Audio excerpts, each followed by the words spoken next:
शिक्षक भर्ती परीक्षाओं में बाल विकास के आज के इन 15 प्रश्नों में से आपको 2 या 3 से अधिक प्रश्न देखने को मिल सकते हैं।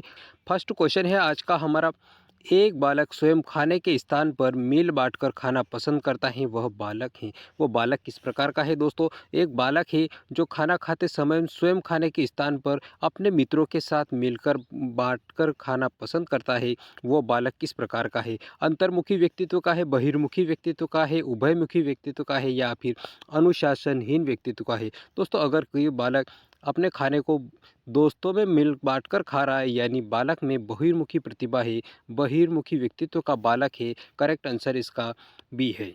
नेक्स्ट प्रश्न है हमारा, जब शिक्षार्थी अपने गत ज्ञान के भंडार में नवीन पाठ से सिखाए गए अनुभव नए पाठ से सीखे गए अनुभव को सार्थक ढंग से संबंधित करता है, तो यह प्रक्रिया क्या कहलाती है? तो इसे व्यावहारीकरण कहा जाता है, अनुभवीकरण, आत्मसातीकरण या उपलब्धिकरण कहा जाता है। करेक्ट आंसर दोस्तों, इस प्रकार के ज्ञान का अपने सार्थक ढंग से संबंध स्थापित करना एक प्रकार का आत्मसातीकरण कहलाता है। करेक्ट आंसर इसका दूसरे वाले का सी है, आत्मसातीकरण। पुराने ज्ञान से नवीन ज्ञान के साथ अनुभव को संबंध स्थापित करना आत्मसातीकरण कहलाता है। तीसरा क्वेश्चन है हमारा, निम्नलिखित में से विकास का सिद्धांत कौन सा नहीं है? दोस्तों, यहाँ पर सिद्धांत दिए गए हैं चार, कौन सा विकास का सिद्धांत नहीं है? एकीकरण का सिद्धांत दोस्तों, ये एकीकरण का जो सिद्धांत है ये विकास का सिद्धांत है। निरंतर विकास का सिद्धांत दोस्तों, ये भी विकास का सिद्धांत है। सतत निरंतर विकास का सिद्धांत, सामान्य से विशिष्ट की ओर, ये भी विकास का सिद्धांत है। अपरिवर्तनशीलता का सिद्धांत दोस्तों, करेक्ट आंसर इसका डी वाला है। अपरिवर्तनशीलता जो है ये विकास का सिद्धांत नहीं है, तो करेक्ट आंसर इसका डी वाला है। एकीकरण का सिद्धांत, निरंतर विकास का सिद्धांत और सामान्य से विशिष्ट की ओर के सिद्धांत, ये तीनों ही विकास के सिद्धांत हैं। नेक्स्ट क्वेश्चन है, जब दो अभिप्रेरणाएं आपस में मेल नहीं खाती तो परिणाम क्या होता है? दोस्तों, दो अभिप्रेरणाएं अगर मेल नहीं खाती आपस में तो क्या होता है? मनस्ताप होता है, कुंठा, द्वंद्व या प्रत्याहार। दोस्तों, जब दो अभिप्रेरणाएं जो होती है वो मेल नहीं खाती है आपस में, तो इसका परिणाम दोस्तों द्वंद्व होता है। करेक्ट आंसर इसका सी वाला है। पांचवें प्रश्न की ओर बढ़ते हैं दोस्तों। पांचवा प्रश्न है बहुत इंपॉर्टेंट, अभिप्रेरणा से तात्पर्य है, अभिप्रेरणा किसे कहा जाता है? तो बालक के व्यवहार में परिवर्तन को अभिप्रेरणा कहा जाता है? नहीं। बालक की मनोवृत्ति में परिवर्तन, ये भी नहीं। ऐसे आंतरिक बल से जो व्यक्ति के व्यवहार को चिन्ह भिन्न कर देता है दोस्तों, ये भी नहीं है। एक आंतरिक बल जो व्यक्ति के व्यवहार को एक निश्चित दिशा प्रदान करे, वो अभिप्रेरणा कहलाती है। दोस्तों, डी वाला इसका करेक्ट आंसर है। अभिप्रेरणा क्या है? तो एक आंतरिक बल होता है जो व्यक्ति के व्यवहार को एक निश्चित दिशा प्रदान करे, उसे अभिप्रेरणा कहा जाता है। करेक्ट आंसर इसका डी वाला है। बढ़ते हैं छठे प्रश्न की ओर। कक्ष में अधिगम की व्यवस्थित अनुकरण के लिए तथा विद्यार्थियों की रुचि एवं भावनाओं के विकास के लिए आवश्यक है। दोस्तों, अगर कक्ष में सीखने की अधिगम की व्यवस्थित अनुकरण के लिए और विद्यार्थियों की रुचि और भावनाओं के विकास के लिए क्या आवश्यक है? तो आत्मानुशासन आवश्यक है, कठोर परीक्षा प्रणाली आवश्यक है या विद्यालय इमारतें, नवीनतम शिक्षण सहायक सामग्रियाँ, तो इन चीज़ों में से क्या आवश्यक है? दोस्तों, करेक्ट आंसर इसका आत्म अनुशासन। अगर कक्षा में अधिगम को व्यवस्थित अनुकरण और विद्यार्थियों के साथ रुचि और संभावनाओं के विकास के लिए आत्म अनुशासन अति अनिवार्य है। करेक्ट आंसर इसका फर्स्ट वाला ए है। सातवां प्रश्न है हमारा, खेल आधारित शिक्षण पद्धतियाँ मुख्य रूप से रिक्त स्थान योगदान देती है। दोस्तों, खेल पर आधारित जो शिक्षण पद्धतियाँ होती है वो किस प्रकार का योगदान देती है? बढ़ते हैं अपन इसके ऑप्शंस की ओर। तो बाल केंद्रित प्रवृत्तियों का, विद्यालय केंद्रित प्रवृत्तियों का, ग्रह केंद्रित प्रवृत्तियों का या फिर शिक्षक केंद्रित प्रवृत्तियों का। तो दोस्तों, जब खेल आधारित शिक्षण पद्धतियों की बात की गई यहाँ पर, तो ये खेल आधारित शिक्षण पद्धतियाँ जो है दोस्तों, ये बाल केंद्रित प्रवृत्तियों को मुख्य रूप से योगदान देती है। करेक्ट आंसर इसका फर्स्ट वाला ए है, बाल केंद्रित प्रवृत्तियाँ। आठवां प्रश्न है दोस्तों, विद्यार्थियों को उनके परिवेश, प्राकृतिक संसाधनों और जीविका से संबंधित ज्ञान के आधार पर अनुरूप शिक्षा व्यवस्था करना उद्देश्य है। किसका उद्देश्य है दोस्तों ये? तो ये दोस्तों, ये बाल केंद्रित प्रवृत्ति का नहीं होगा यहाँ पर। शिक्षा, समाज केंद्रित शिक्षा ये भी नहीं है। शिक्षक केंद्रित शिक्षा का ये इसका करेक्ट आंसर है। दोस्तों, यहाँ पर ये बाल केंद्रित वाला ऑप्शन नहीं आएगा, क्योंकि यहाँ पर विद्यार्थी उसके परिवेश, प्राकृतिक संसाधनों और जीविका से संबंधित ज्ञान के आधार पर उसके अनुसार शिक्षा व्यवस्था करने का जो उद्देश्य होता है दोस्तों, ये उद्देश्य शिक्षक का होता है और ये प्रक्रिया शिक्षक केंद्रित शिक्षा के अंतर्गत आती है। इसलिए इसका आंसर शिक्षक केंद्रित शिक्षा होगा, न कि बाल केंद्रित शिक्षा। करेक्ट आंसर इसका सी वाला है। अगला प्रश्न है, शिक्षार्थियों के अधिगम का आकलन करने हेतु उपयुक्त हैं। बच्चों के अधिगम का आकलन करने के लिए उपयुक्त तरीका कौन सा है? तो दोस्तों दैनिक परीक्षण। करेक्ट आंसर तो फर्स्ट वाला ही है, क्योंकि दैनिक परीक्षण ही अधिगम का आकलन करने का सर्वाधिक उपयुक्त तरीका होता है। मासिक परीक्षण ये वाला नहीं है, त्रैमासिक परीक्षण भी नहीं है, वार्षिक परीक्षण भी।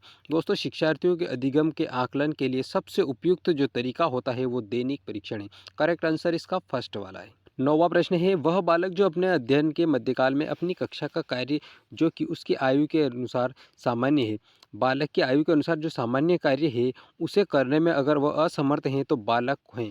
दोस्तों अगर किसी कार्य को बालक उसकी उम्र के अनुसार के कार्य को करने में असमर्थ होता है तो बालक किस प्रकार का है? तो वो पिछड़ा बालक की श्रेणी में आता है। दोस्तों किसा बालक है? वो पिछड़े बालक की श्रेणी में आता है, अगर अपनी आयु के अनुसार के कार्य को नहीं कर पाता है। सृजनात्मक बालक तो वो है नहीं है, सामान्य बालक भी नहीं होता है और वो प्रतिभाशाली बालक होता ही नहीं।